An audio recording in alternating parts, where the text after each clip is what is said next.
sebelumnya setelah 11 kali itu di Magelang, bersyukur saya beberapa kali hadir berkat rekomendasi Mas Yono. Dan kali ini Borobudur Writer ada di Malang, tepatnya di Universitas Negeri Malang. Mas Yono akan menjelaskan sebagai kurator Borobudur Writer and Cultural Festival terkait pelaksanaan Borobudur Writer and Cultural Festival yang ke-12 kali ini mengusung tema membaca ulang pemikiran Profesor Dr. Edi Setiawati. Pak Dwi Cahyono ini mahasiswanya Bu Edi. Jadi suatu rasa syukur kita semua bisa berkumpul sehat dan bisa membaca ulang pemikiran Bu Edi Setiawati. Mas Enu, ya coba monggo kopi. Ya, terima kasih teman-teman telah menyempatkan untuk datang sore ini. Alhamdulillah ada hujan. Seperti dikatakan Mas Malik tadi, tahun ini adalah tahun ke-12 pelaksanaan BWCF. BWCF ini adalah festival literasi yang mencoba membedakan diri dengan festival literasi lain. Bila festival literasi lain lebih banyak menitik beratkan pada kajian sastra kontemporer Indonesia, di BWCF ini semenjak pertama dimunculkan tahun 2012 adalah berusaha menempatkan diri sebagai sebuah festival yang mengangkat kajian-kajian pemikiran Nusantara. Jadi itu yang kita ingin membedakan diri dengan festival-festival literasi lain. Dari tahun pertama 2012 sampai 2019, terus ditekankan Mas Malik, seluruh kegiatan diadakan di areal Borobudur. Lalu ketika masuk pandemi kita terpaksa 3 tahun online, dan ini untuk pertama kalinya setelah pandemi tahun 2023 untuk pertama kalinya kembali touring, dan kami memilih di Malang bukan di Magelang. Kenapa? Karena tahun ini kita ingin memperingati setahun babatnya Profesor Edi Setiawati. Seperti kita ketahui, Profesor Edi Setiawati ini adalah atlet tangguh yang disertasinya tebal sekali, ini makhluk opus dalam dunia arkeologi Indonesia. Disertasinya tentang pengacaan Ganesha di periode Singasari dan Kadiri, suatu sejarah kesenian. Saya bawa fotokopian yang asli di rumah. Ini dulu buku ini diterbitkan oleh EVO ya, Jakarta, tebal sekali. Ini buku ini dia judulnya Pengataan Ganesha di periode Kadiri dan Singasari. Dari buku yang betul-betul standar akademis yang sangat tinggi sekali. Nah, berdasarkan itu maka kami ingin memilih lokasi Malang sebagai tempat penyelenggaraan BWCF tahun 2023 ini. Nah, untuk itu kami mencoba mencari kemitraan di Malang, kira-kira siapa yang bisa bersama-sama menggelar peristiwa ini. Lalu kami ke UN dan akhirnya bertemu dengan banyak staf pengajar di situ, pertama Pak Ismailovski, lalu juga dulu Mas Dwi Cahyono, terakhir sebagai ketua prodi sejarah Dr. Daya. Jadi kami lalu menyusun dengan Dr. Daya satu program, kira-kira apakah bisa BWCF berlangsung di Malang, tepatnya di UM. Nah, itu lalu kami bersama-sama ke rumah Pak Rektor. Itu baik tempatnya, sampai akhirnya kami bisa menjalin MOU dengan Universitas di Malang untuk bersama-sama menyelenggarakan BWCF tahun 2023 ini dengan tema mengkaji kembali pemikiran Dr. Edi Setiawati. Jadi itu asal muasalnya mengapa kami tahun ini menyelenggarakan BWCF di Malang bukan di Magelang. Jadi seperti kita ketahui tadi dari kesaksian-kesaksian Mbak Nungki, Pak Soleh juga, Bu Edi ini orang yang sangat multidimensi ya. Dia ini sebagai seorang sosok intelektual itu kakinya ada di mana-mana. Pertama dia seorang arkeolog, kedua dia ini seorang penari dan pengamat tari yang canggih sekali. Jadi nanti pada malam opening, semoga teman-teman semua bisa datang tanggal Kamis malam ya. Jadi kami akan membuka satu film wawancara dengan almarhum Bu Edi. Film ini dibuat oleh Dr. Jennifer Lindsay.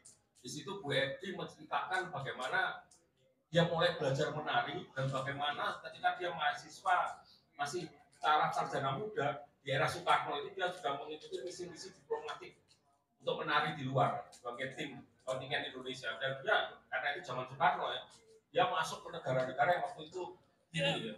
Jadi Rusia, Cina, Pyongyang, Korea Utara, Rusia, Cina, Korea Utara itu dia menari di situ dengan tim Indonesia. Ada di situ ada Tuti Indramalon dan segalanya. Jadi pengalaman Bu Edi ini baik sebagai arkeolog maupun sebagai tokoh tari itu memberi kontribusi yang luar biasa. Kita ingat ada satu bukunya tentang seni pertunjukan itu diterbitkan Sinar Harapan, penerbit Sinar Harapan tahun 80-an ya.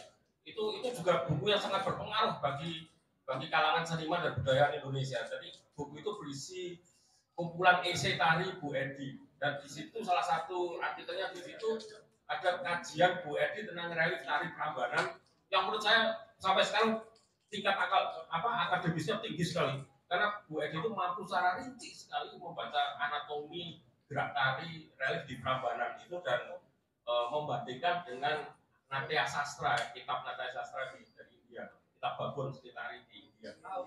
Jadi memang kepakaran Bu Edi itu ada pada dua sisi itu.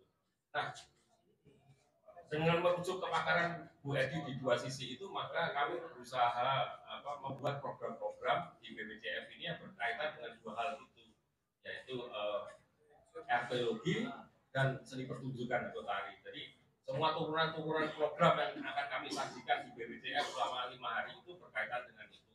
Pertama, pada malam opening itu ada pidato kebudayaan. Pidato kebudayaan itu akan dilakukan oleh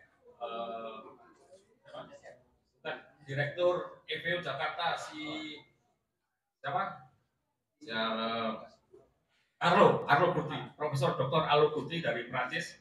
Dia akan pidato kebudayaan mengenai penelitian baru dia tentang prasasti Mito. Prasasti Mito sebenarnya sudah dibaca dan diteliti oleh Mas Budi Cahyono juga, kayak gitu. Jadi ini karena ini berkenaan dengan isu repatriasi atau pengembalian lagi barang-barang purbakala Indonesia yang ada di museum-museum Eropa, maka si Arlo yang katanya telah mengunjungi Skotlandia untuk melihat kondisi itu Stones akan membicarakan itu. Simposium yang pertama tanggal 24 nanti bertema dengan Ganesha. Jadi kita akan mengundang 4 orang arkeolog ya. Nanti silakan di-download atau di buku program kami untuk membicarakan Ganesha dari berbagai sisi. Lalu simposium hari kedua tentang tema Sibis. Sibis itu juga ada tema juga menarik perhatian Bu Edi ya. Ada satu yang Bu Edi memberi kata pengantar panjang ya. Bukunya Siwa Buddhis, Siwa dan Buddha di Indonesia. Karena bisa memetakan banyak pandangan tentang para ahli yang berbeda-beda tentang Siwa Buddha di Jawa Timur pada abad 14. Kira-kira itu nanti beberapa peneliti akan 4 orang peneliti akan membicarakan itu. Bagian ketiga simposium tentang relief yang berkenaan dengan seni pertunjukan itu juga adalah minat Bu Edi yang sangat digemari ya. Nanti salah satunya akan membicarakan adalah Mas Budi Cahyono dan juga beberapa arkeolog lain, termasuk satu musikolog atau etnomusikolog dari Filipina yang merupakan sahabat Bu Edi dan dia datang dari Filipina. Dia akan membicarakan tentang gong-gong yang ada di relief candi-candi di Jawa. Lalu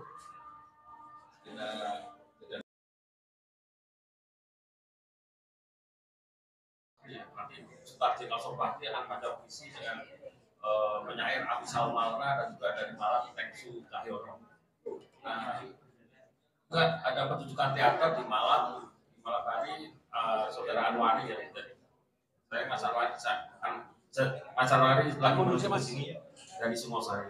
Jadi seluruh rangkaian program itu nanti bisa teman-teman download di barcode, akan disediakan panitia karena jadwalnya itu padat ya, 5 hari dari tanggal 23 malam, dari 23 siang. Jadi siang itu pre-openingnya di gedung KPPN Heritage di alun-alun kota itu.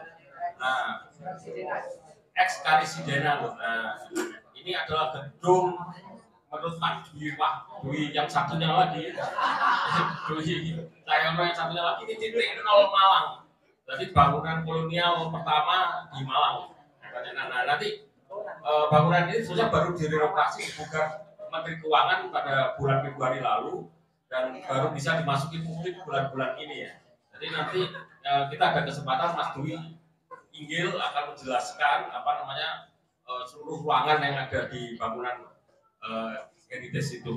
Juga pada tanggal 23 siang di gedung KPPN itu kami akan menampilkan satu film tentang Muaro Jambi, film baru dari Nia Dinata yang sudah terkenal Indonesia. Dia barusan membuat film dokumenter tentang Muaro Jambi, tentang eksploitasi di Muaro Jambi. Jadi jam 2 siang silakan teman-teman hadir di situ. Di situ ada pemutaran film Muaro Jambi itu. Nah, 23 malam ya tanggal 7 kita akan opening di gedung A19, gedung Pasca Sarjana. Silakan teman-teman ke situ karena rangkaian upacara padat. Di situ ada Profesor Dr. Budi Tresno, sekarang Pidato, lalu puncaknya timbang saya dari Profesor Dr. Arul Fitri. Lalu rangkaian tiap harinya dari tanggal 24 sampai 27 dari pagi sampai malam padat sekali. Dari pagi jam 9 dibuka oleh simposio, ditutup nanti malam itu pertunjukan yang selanjutnya buka baru. Setelah pertunjukan itu jam 10 malam pun masih ada acara yaitu ngopi di kayu tanah. Jadi di kopi di Kedai Namsun itu dari Kedai Namsun menyediakan diri untuk ngopi malam sampai jam 12 lah. Nah di situ nanti yang akan mengisi banyak, ada Mbak Nia Dinata, ada Oscar Motulo, fotografer dari Jakarta, ada Abi Salmawan dan sebagainya. Jadi memang selama 4 hari ini, 5 hari dari tanggal 23 sampai 28 cukup padat acaranya dan merangkum dari arkeologi sampai musik, kira-kira dari arkeologi, tari sampai musik, kira-kira itu semua. Jadi sekilas informasi umum nanti pemenangnya penyelenggaraan BWCF dari tanggal 23 sampai 28 dan semua ini gratis, terbuka untuk umum. Teman-teman sangat diharapkan sekali untuk datang dan ngobrol-ngobrol, ngopi-ngopi, dan juga ada nanti teman-teman perkopian Malang juga akan membuka stand-nya di sana. Sejarah atau prodi sejarah UM itu sangat terkenal sekali dengan juga studi arkeologinya ya. Arkeolog besar seperti Dr. Kasparis dulu ada dia yang mendirikan prodi sejarah di UM, dan juga arkeolog seperti Bu Haryani Santiko juga pernah mengajar di UM. Juga ada Profesor Dr. Habib Mustopo dulu itu arkeologi Islam di UM. Jadi kami merasa tepat sekali ketika kami bekerjasama dengan UM, dan oleh UM kami diperbolehkan untuk menggunakan beberapa fasilitas ruang yang mereka miliki. Jadi kami seluruh acara dihelat setelah pre-opening, seluruh acara itu dihelat di UM. Kami menggunakan mulai outdoor space, outdoor learning space itu teater arenanya mereka, lalu beberapa ruang kuliah baik di FIS, Fakultas Ilmu Sejarah, maupun di Fakultas Sastra, di gedung Pasca Sarjana. Ya, gitu. Jadi seluruh areal yang kami gunakan ada di UM, kecuali pre-opening. Jadi tanggal 23 siang seperti saya kemukakan tadi, pre-opening di gedung KPPN Heritage. Jadi kita akan memutar film baru dari saudara Indonesia, Nia Dinata, itu film dokumenter tentang Muaro Jambi. Judulnya adalah Menggali Muaro Jambi, kira-kira begitulah. Unearthing Muaro Jambi, judul bahasa Inggrisnya itu. Nah, itu film dokumenter yang diproduksi oleh Nia Dinata tahun ini. Jadi itu akan kami tayangkan sebagai pre-opening dari di BWCF ini. Jadi teman-teman tanggal 23 siang itu silakan datang di KPPN Heritage, lalu dilanjutkan malam jam 6:30 kita opening di UM Universitas Negeri Malang. Jadi silakan dari situ. Lalu esoknya sampai tanggal 28, 24 sampai 27 acara mulai dari jam 9 pagi sampai malam. Dari pagi sampai sore itu ada kegiatan. Sore itu misalnya ada acara disebut Podium Sastra. Itu 50 penyair terutama dari Jawa Timur akan datang kayak gitu, dan dibagi tiap hari akan berdiskusi dan membaca puisi dan sebagainya. Juga ada festival kopi Malangan. Di situ artinya ada stand-stand kopi di situ. Dan dari acara pagi dari sore semua tempat di Fakultas Sastra, lalu tadi gedung Pasca Sarjana, lalu di FIS, lalu di perpustakaan UM juga kami